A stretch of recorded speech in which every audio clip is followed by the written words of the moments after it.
that. Yeah, you basically welcome to the show again, round two of this, and we have already Chanan Saab again back with us. Chanan Saab, while you're continuing on the Galvan issue, I have myself reported on the Facebook about 30 odd soldiers with their names that definitely the Chinese lost more than 45 and maybe even more later on. But the Americans had seconded this, and I will be sharing instantly. I've forgotten to share that data with you. But I was the one who reported this because on the night, the Global Times, the Chinese mouthpiece, they uploaded the death of 30 of their, people, which include some top commandants in the forces, of the PLA.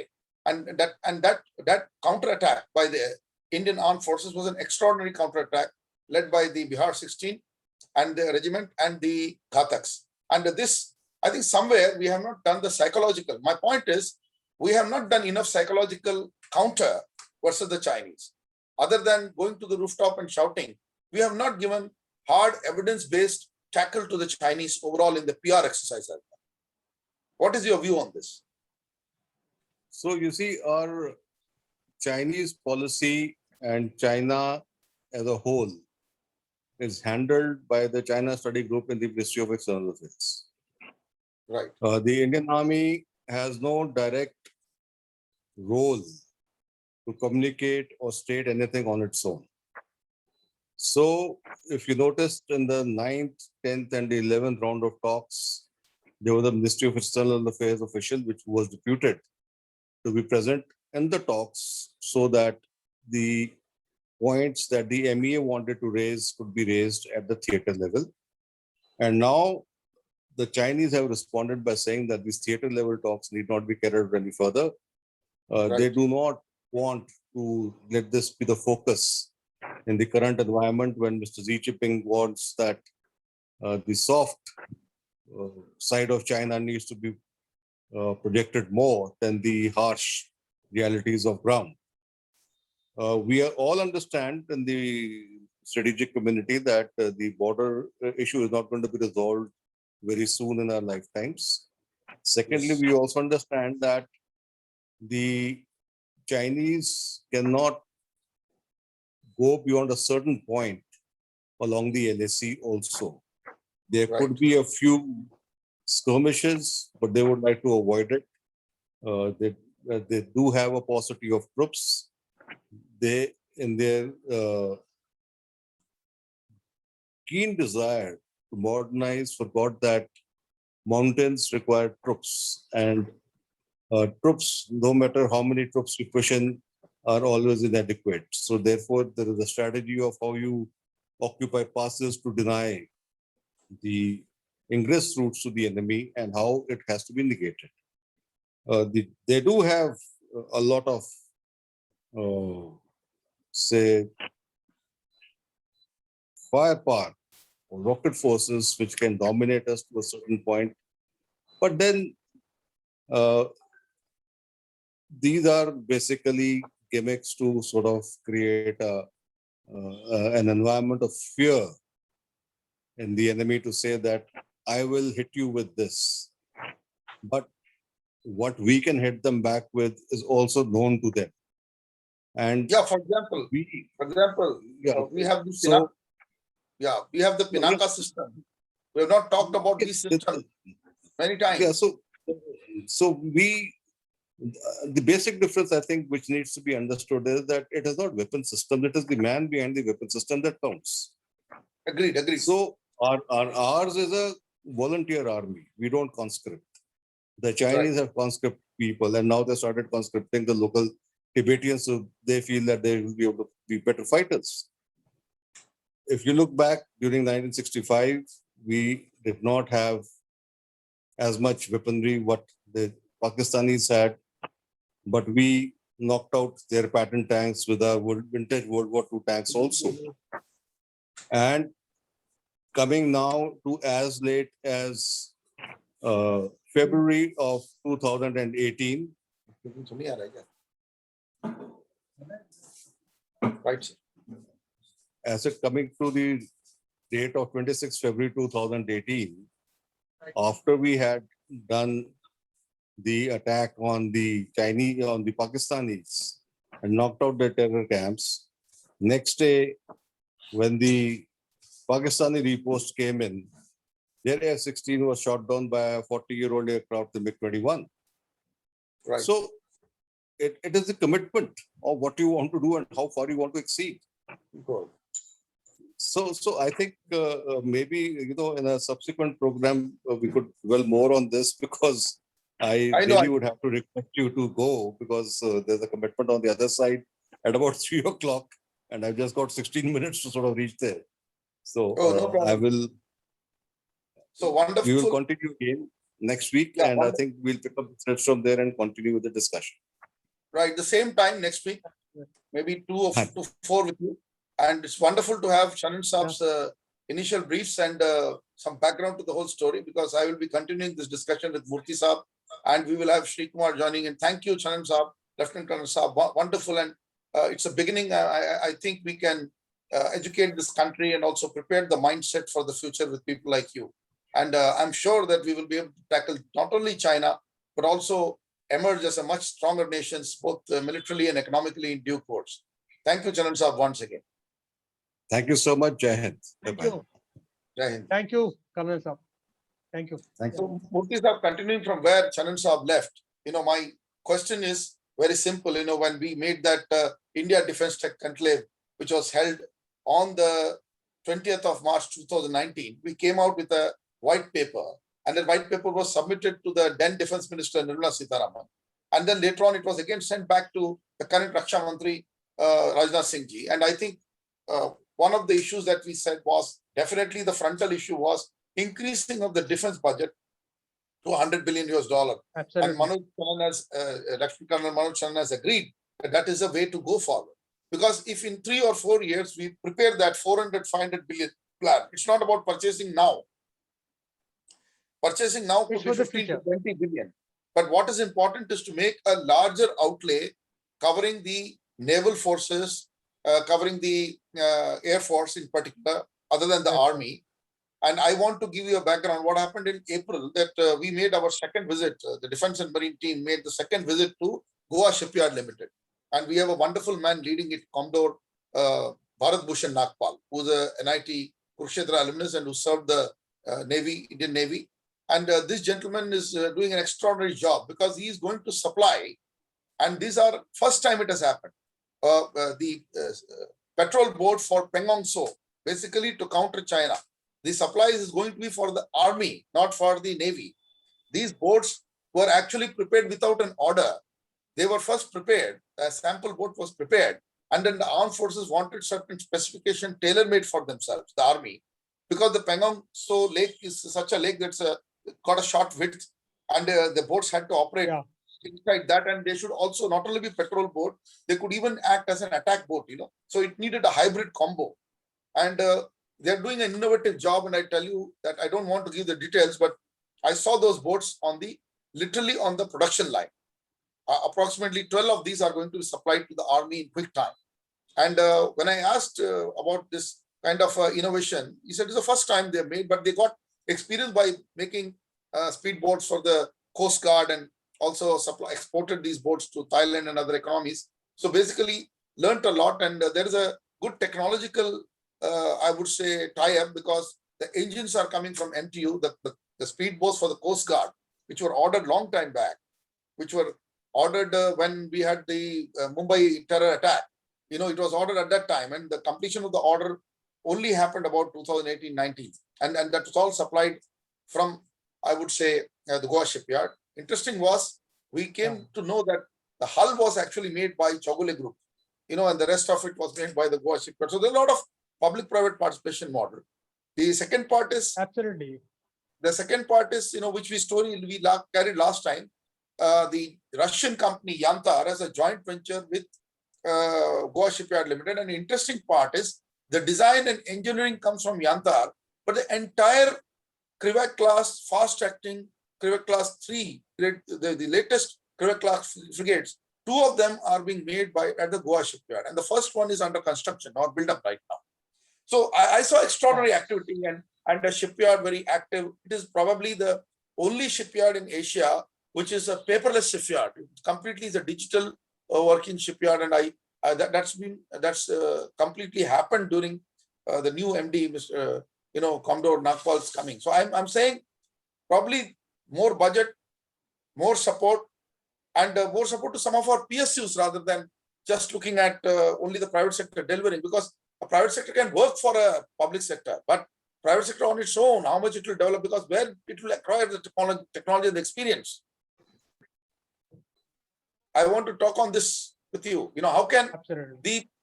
the private sector alone deliver when the public sector is the one which has got all the technological inputs and the backgrounds to it and the experience to it?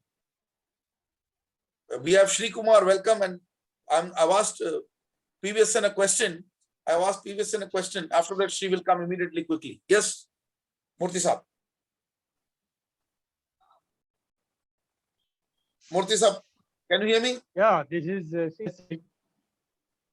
Yeah, I'm hearing. Are you able to hear me? Yeah. No, my point was. Are you able to hear me? Yeah, my point is when public sector has to be supported, Yeah, and budgets have to be increased so that the public-private participation comes through. absolutely true. You see, as the manpower or human resources of the defense person quite good, as the colonel also said in his forwarding words. So what is needed is the funds for the people to work it out. Actually, the budget allocations are the one which, as you have seen it, the budget allocations are not happening today for the people to work on these things. And as you correctly said, one more thing is required is we have a lot of public sector undertakings which can do much more along with for the defense sector. I think initially for some of the projects, they used to work together, in fact. It is not that public sector has not worked for defense, they have worked for some of the projects. And this is where the fund allocation gives in, and if they can bring in public sector to work with the defense, I think that's going to give an immense output for the whole defense requirements. And private, of course, in the defense sector, anyhow, the participation of private will be a limited area only, because you do not have so many experts with the defense knowledge in the private sector today. It's the human resources from that point of view could be quite less, in my opinion. And that will be much better if they are cooperating much with the public sector undertakings. And partly, yes, private sector has some experience in certain areas. That part of the production parts, they can take it from the private sector. But major thing is what is required is the budget allocations. Today, Exactly. 2021 budget also, if it is 2.15% of the GDP. That's Yes. very surprisingly quite low. That's what is making defense sector suffer today. Because of that, and as Kalala also said, 70 to 8% goes for the salaries and the maintenance of the complete defense establishment today. And the rest of the thing left is 20% of the thing. So what is required is the allocation of the budget. And yes, I think political leaders now has to change and think in a new direction and how to improve these particular things. That is important. And I think public sector can play a good role, and then only Atmanirbhar can come up. We cannot come Atmanirbhar without any budget allocations and all those things. That's most important. That's what I feel on this issue. Right. Now, my question to Sri Kumar is very interesting. See, we have seen a lot of work, but I'm always amazed at how we drop our own experiments, like in Hindustan Aeronautic Limited, and also the Defense Research Organization, especially in the DRDO and the air side. We were working on the Kaveri engines. Now the Kaveri engine project is shelved. Now, after shelving the Kaveri engine project, we are using the GE404 engines for the Tejas Mark 1. Now, the next one will be, we'll go to the GE414. Ultimately, the heart of the entire system is the IC engine. And if we have dropped our own IC engine technology for whatever reasons, I see basically an inability to go forward and commercialize what you have done. One was the engine weight, which had to be reduced. Minus that, the combustion systems and the power that you get, basically the power to weight ratio, for which it's very important area to help enable this fighter aircraft to fly and go to supersonic zones and maybe in the future to hypersonic zones.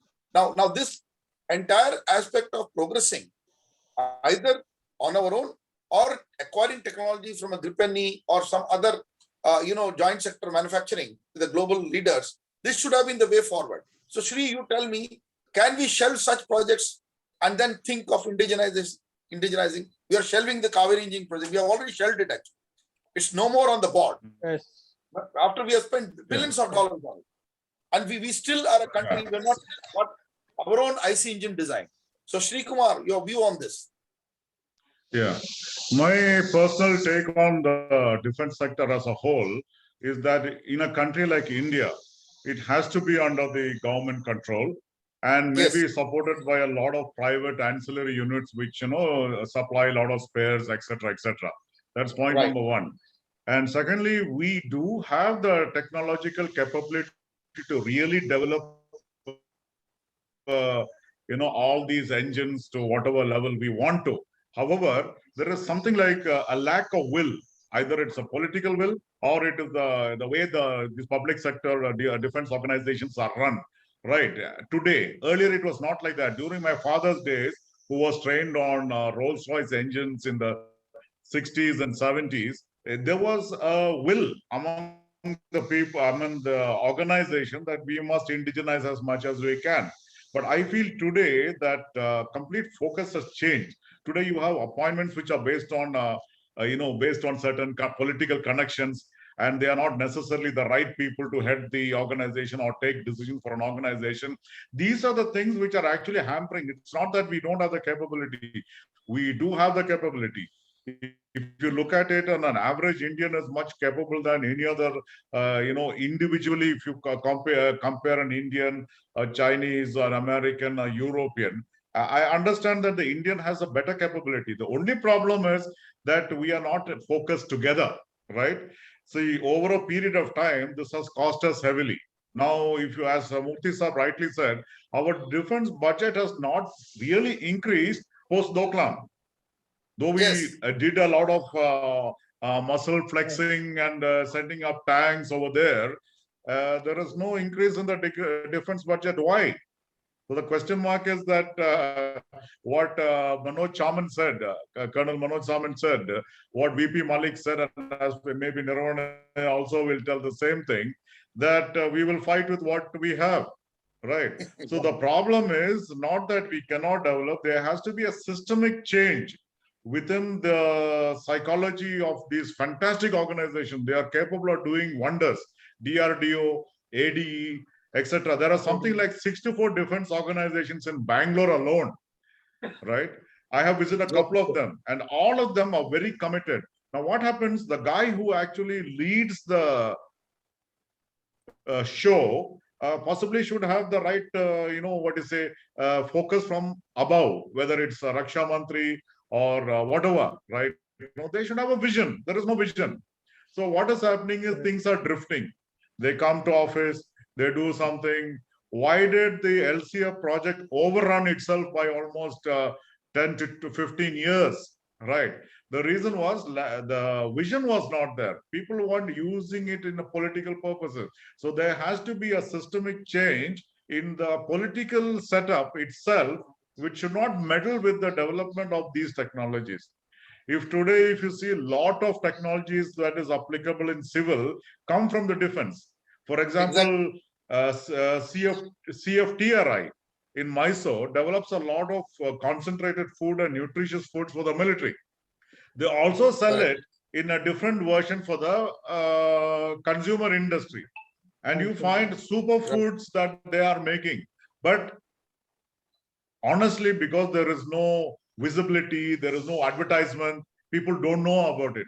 So there is a sort of, lack of emphasis as to where we should actually get focused upon, and everything is drifting. See, ITI became a white elephant for a long time because there was no focus what we should develop. Though telecom industry, ITI one of the biggest suppliers across all over India and well known in the world. Right. NGF was such a beautiful factory. Exactly. What happened? Exactly. So the problem is that we can do. Kaveri engine could have been made into, in spite of GE being the alternate replacement for Tejas 1, Kaveri could have easily replaced it. Maybe Absolutely. there was an element of sabotage. It's not that we cannot do it. We can do it. Yeah, Yes. there could be, people monitoring our systems and making sure we sabotage it. The problem now with Indian defense and Chinese military thinking is China has what is called battle space. Now, battle space mean in which one is a physical space, the other is the cyberspace, and they are already operating on the cyberspace. The physical aspect comes last. Whereas I feel that I do not know to what extent we have dominated the cyberspace. No, it's a big question mark. For example, in 2013, you might remember that a lot of the defense, hardware was hacked by the Chinese in 2013. It was supplied by Huawei through Reliance. Now, what they were doing is when the systems were booting in the beginning of the day, they used to enter and take out the data, and then they're not totally, everybody's oblivious what is happening. Okay. Now, who told us this? The Americans told us this. Yeah. So the Americans told us that these Chinese are hacking your data. Now, why Yes. are we compromising ourselves to a giant called Huawei? Okay, Huawei was backed by the Absolutely. government. So these are the problems that is leaking in our system. Like, we put in, say 1,000 crores, possibly what really comes out is worth only 200 crores because a lot of money goes off in red tapeism. People know, okay, as per the trade union or the employment regulatory, I get my salary, so nothing great about it, right? So that I think that is what is really missing in my thinking. It's not Yeah, the no, brains, it's not the capability. It's purely that the system is not in place. The right system, the dynamic system is not in place. Yeah, I'll give you an example. See what has happened. India had 41 ordnance factories, and they all Yeah. were together in one go, and it was it's a government of India enterprise. That means neither a public sector, not it was a private sector. It was a 41 decentralized manufacturing facilities of the government. Now the Yeah. government has come up with a Ordnance proposal. Factory Board. Yeah, now the Ordnance Factory Board, they want to convert and say we want to corporatize. Now, what is the meaning of corporatize? There are, they make from jackets to Absolutely. night vision devices to so many things. Now, earlier they want to make one entity. Now, this is you can't make 41 decentralized factories, world's largest decentralized manufacturing setup, a unique one, serving the Absolutely. Indian Armed Forces with 60 to 70% of the supplies.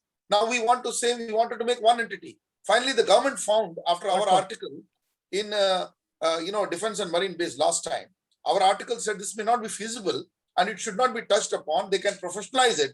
The word used was professionalize. Absolutely. But what they have done, they have taken corporatization of it, which means the government has no money to fund it or what it is. See, are they telling you that there is no money to fund it? And now they will make, now the new thing is they'll make 7 entities out of these 41. So this type of haircutting, kind of haircutting and an action where you just camouflage, and it may not be the right move, at the end of the day. Maybe we will not oppose this move because the government is making the decision. But suppose this government is not there anymore. The next government comes, it may revisit. The unions are going to fight against them. There's going to be a big trouble right now to integrate this 41 factory into 7 different elements, all of them in a very, entities. I would say, abstract term called corporatization. What does it mean? Is it mean privatization? Yeah. So I want this response from Murthy Saab, and again back to, Sri, quick ones. Yeah, Murthy Saab. Yeah, you see, basically, the Ordnance Factory Board, what they call it, under which all these 41 are coming up, their turnover was about $3.5 billion. Absolutely. 3.5 billion US dollars. And they are supplying only maximum, they're supplying only for the Indian Army. It is not they are coming into the market and trying to sell outside. Part of it may be for some neighboring countries, they are supplying it. So there's no point, a system which is working for your own defense, making it corporatization means what? You generate your own funds, you make your own profit. That's all not. You're looking at a defense production. Unless the country is ready to export defense equipment to other countries, we have still not reached that stage. It will take time for us to export these things in a bigger way to other countries.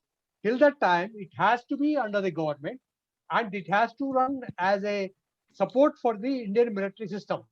Whatever is required for the Indian military system, these factories have to produce whatever is required. it is a foolishness to make it corporatization. Corporatization is not required. As you correctly said, professionalize. Make it professionalized. Yeah, you no problem. professionalize. What is the meaning That's of what corporatization? That's what I'm. Corporatization means you bring in CEO, profit loss. You are not making money, so we'll sell you out. All this will start. Like public sector undertakings, what they are trying to sell it today, and that is not recommended for any of these defense production. HAL, one entity, it is about 2.6 billion US dollars. That is Yes. that is turnover. So what you are looking at is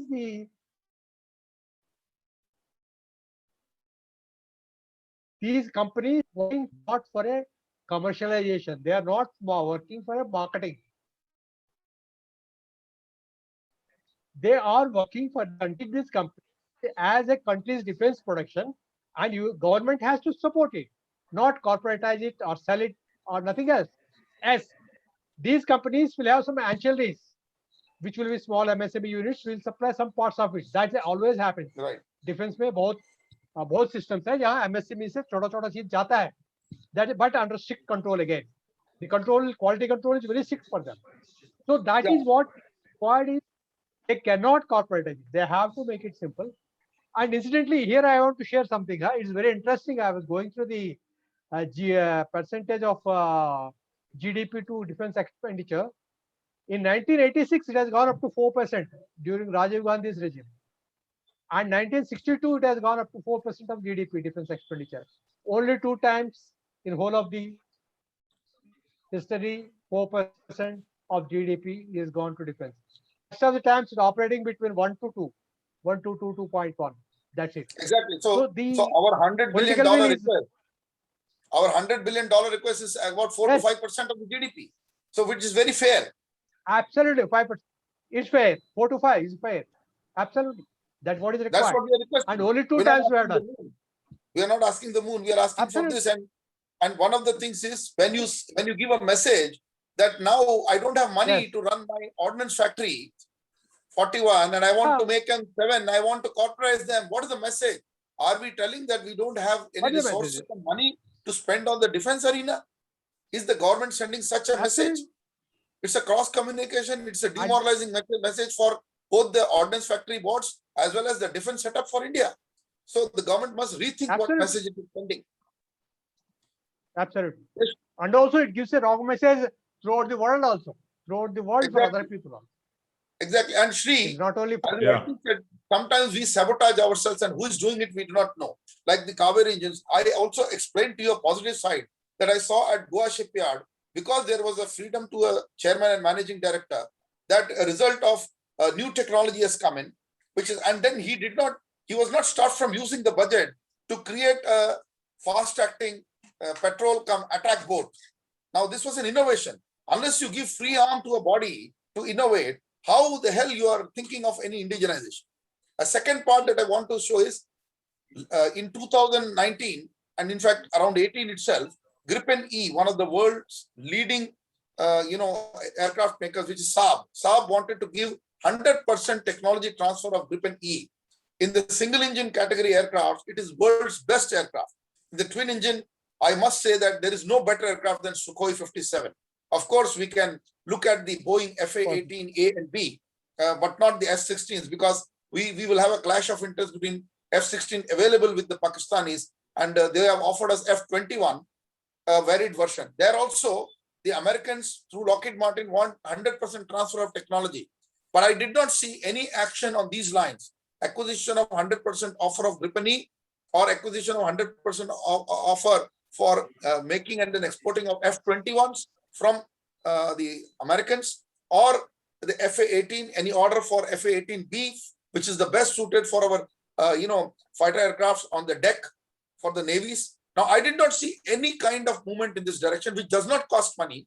It basically needs commitment and working together, and then getting out of this. Okay, I understand that you need to keep also Russia on your side, and we have given a great order of S-400.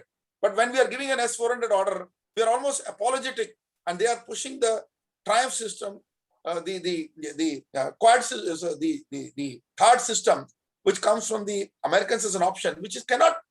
I'm telling you, by any means, THAAD cannot be an option for S-400.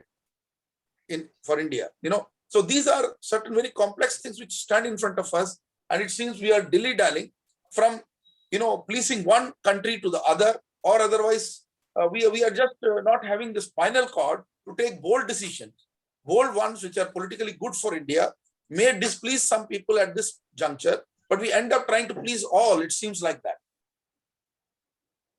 Yes, Shri. Yeah. See, I'll give you an example of fantastic indigenization that took place somewhere in the late 2019 in Bangalore. There were two companies. One of them is Triple S, Designs or something, where these companies developed sniper rifles. Rifles on par with the Israeli products. Okay, even better. Right. I never heard anything about that after that. Why are not such companies being encouraged? So there is something that, we are actually slapping our own face. Now, there was a crisis.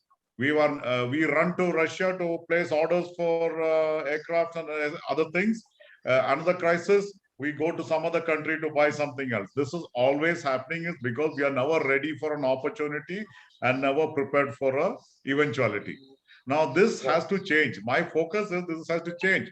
I remember this Triple S Defense Engineering or something like that, which made the sniper rifles. If you key up the net and see indigenous sniper rifles from India or from Bangalore, you'd be amazed to see that this is a super product, right? So what happened? Absolutely. Yeah, say this product was being made in Israel. What would they do? The government would pump in money, or say it was being made in China. The government would pump in money and allow them to actually come out with a better product. But here, we need to actually help such entrepreneurs who come out with these technologies with funds. Funds should not be an issue that we are running pillar to post to, try to make it happen, right? So this is one crucial area where I feel that instead of taking giant strides, we are like, slow and slow and slow. Like, in the whole story of indigenization. We do have the capability, we do have the knowledge, we have the whatever we launched on the, to space, the satellites we launched on space. We outbeat anybody by offering it at quarter the price of what European countries or the Americans were giving for launching satellites. It's only now that Elon Musk has come out with something which is on par with our pricing. So we have the capability, we have the knowledge. So we need to have maybe a different approach to emerging technologies, particularly in the defense, so that we are not dependent on other countries and we can export this, right? See, when you have your own technology with us, and then we can go to other countries like African nations and Far East nations, and that is an export order. So that part of it is very, having traveled across, that the support that we get here is very, very dismal. Right. So, I'm very happy today. I think both of your pictures are off the screen. No, we are come back. Yeah, I think somebody's internet. Yeah, no, yeah, right. Yeah. Nobody entering. We are putting some, branding stuff. Don't worry. And that has been done. Yeah. Branding stuff. Now, we are almost coming to the fag end because we could have had more time, but we had to give the Lieutenant Colonel the first chance because he, cleared the agenda. No. I think you made a beautiful point. Your beautiful points, what you brought up. Hey, right. Yeah, So, he has given wonderful points. Wonderful points. Yeah. So now I'm closing for today by summarizing what we have done. One of the things that we have done is we have all agreed today, and this is a message that must go to the government and the Ministry of Defense, that India's defense budget has to be upwards of 100 billion to 115 billion US dollar per annum to make a plan for 500 billion so that we can go towards the defense acquisition. The point number one was that strategic defense acquisition is the key. The second part of today's discussion, which lays ground for the future, is we are talking of defense indigenization. But defense indigenization cannot come without proper technology acquisitions and joint ventures, even with global leadership. For example, we could go with Gripen, we could go with for aircraft making. Because we know that Tejas orders will be there with you, but it will fulfill probably 30% of our orders. And we have some 450 aircraft assets in the fighter aircraft class, which are fighter ready. Now that is not a good size if you have to compete with the Chinese, who are having something like 1,500 of them, fighter aircraft. So air power is very key to actually give an answer. Although we have strategic area like the mountains on the east, our Himalayan mountains on the west, and the mountains on the east and the terrain on the east and west, both allow us some play in defending ourselves. But our air power has to increase. And I will come to this discussion in a later stage. For example, you buy today a Sukhoi 30 MKI plane, advanced version, just to upgrade yourself, you would pay only $95 million to $100 million. That's the sum. But you continue buying Rafale, it may be a twin engine aircraft, but you compare with the Sukhoi 30, which is also twin engine. Then I'm telling you, this is not a great buy because we are paying $205 million per plane. And so we need to rethink about our strategy. It's not that when we can do with a bullet, we don't have to buy a Harley Davidson. So this is the whole question. I'm not getting into the aspect of the controversies of other issues like whether there was a tip off, payoff, etc. All the controversies, I'm not bothered. I'm bothered about economic cost of purchasing these assets from overseas or acquiring these assets, and also acquiring a capability to deliver it from our own stable. Like, for example, joint venture with HAL has produced all these Sukhois in India. So we can't write off HAL. We can say it is inefficient to the extent that it's not delivering enough aircraft. And we must give the resources. Again, it will come to resources and advancement and modernizing of factories and decentralizing the entire manufacturing setup in defense. Same is happening with the Navy, because I have seen the Goa shipyard, and there are so many shipyards, including the Mazgaon docks in Bombay, which is also making 2 fast-acting vessels, and it has delivered already to the Indian system. It's delivered the submarines indigenously. So I think this manufacturing capacities cannot be 4 or 5 per annum. We need to send 20 submarines in about a year or so. Then out of it, 10 must be nuclear powered. We must gain capability to do this. And if we can't do it ourselves, the time has come for us to have strategic tie-up. And one of the things that I'll talk in the future is, can Korea be, we have to identify countries. Now we are buying from Russia or buying from enemy. Can Korea be a base for us to acquire cheap technology? South Korea. So these are the things that will come forward out of this. And there are a lot of other discussions which could have, but today I limited it to the important fact that our defense budget is not sufficient. It has to go to 5% of GDP at least, if we have to really make our defense preparedness and tooth-to-tail preparedness for deterrence needs that kind of movement. And with this, I thank all the people who had come earlier in the first, salvo. Basically, our Lieutenant Colonel Manoj Chandan was with us. We had Sri Kumar, who has an impeccable career and impeccable background covering defense, energy, and even medical diagnostics. So he's an amazing, versatile personality who has been associated with all our publications and is a great friend and brother for us. Murthy Saab, we can't say less about him. He has also been involved with our group of publishing and our think tank for almost the last, I would say, more than a decade. So thank you, all of you, for the support that you guys have given and always stood. And I think we will find solutions to our country's problems using our think tank, and wonderful time we had. See you in the next. And Murthy Saab is going to continue after this on the energy sector also. We are going to have the energy discussion shortly. I don't know whether Sri has time. If he has time, he can also join. I'll send you the link. Yeah. If you want me to give you the link, because I have a paid version, we can go on as long as you want. You don't have to. The other link. We are now 2 hours. We are going to discuss the power sector after this. So I just said I'm closing, and goodbye for now. If you are joining, I'll give you the link also. We are coming. You send me the link for some time. I should be around. Not it is half an hour, one session. Sure. Okay, and all the best. Closing. Bye-bye. Thank you, Professor. Thank you, Namaskar. Professor. Bye. Thank you, Sri.